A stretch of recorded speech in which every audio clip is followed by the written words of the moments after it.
Let's return now to the question of elections under this system. Not so much what just happened in the just concluded election, but once again the larger picture into which this fits and the basic role of elections under this system. Here I'm reminded of an experience I had back in Berkeley in the 1960s.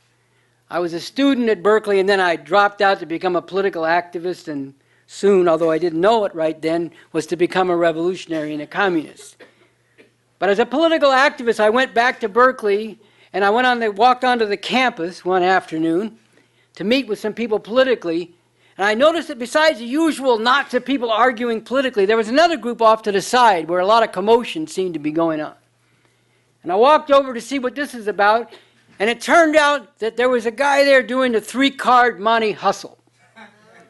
And I guess he'd come up to the campus because he figured, well, you know, these students all think they're smart. They think they're going to outsmart me, so I can probably make a lot of money up there. And sure enough, these students were donating money hand over fist to this guy. So I watched for a while, and then I had to get over to San Francisco. At first I had to go to my meeting, then I had to get to San Francisco. But it turned out the meeting was canceled.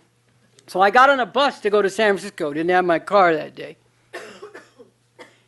And as the bus is about ready to pull away, who should come running up and get on the bus but the Three-Card-Monte hustler? And he looked around at the bus, and he saw one of the few white people there, so he figured I must be a good mark too. So he came up to me and started drawing me in to play the Three-Card-Monte. I said, no, I'm not getting involved in that. So he kept trying to persuade me, and finally, just to try to get rid of him, I said, look, I know how this works. And he said, oh, you know how it works. Then you ought to be able to really play it well. You ought to be able to take all my money. So, we went back and forth a little more, and then finally, okay, now I know the line is going to get rid of him. I said, look, man, I know this is a hustle. He said, oh, you're a hustler. You ought to really be able to play this game better than anybody else. So this went on and on a couple more times, and finally I just threw up my hands and I said, okay, man, you win, but I ain't playing. Now I know this is going to sound like Jesse Jackson, but if you think about applying this to the elections and all the ways they try to get you in, one angle or another, you know if you don't take part in this, then you're going to be the loser. You got to be part of this or you have no right to say anything. Come on, play. You can win. You can win.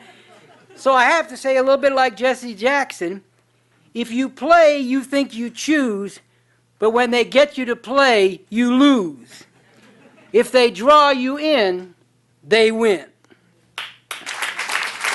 And you can ask yourself, why do they spend so much effort trying to get you to be part of this process? Because it trains you to think and to narrow your thinking to the confines of the system, and it involves you in a process of giving a stamp of approval to all the horrendous things they're doing in a society and the world. Well, you must have wanted that. You voted for somebody who's doing it now.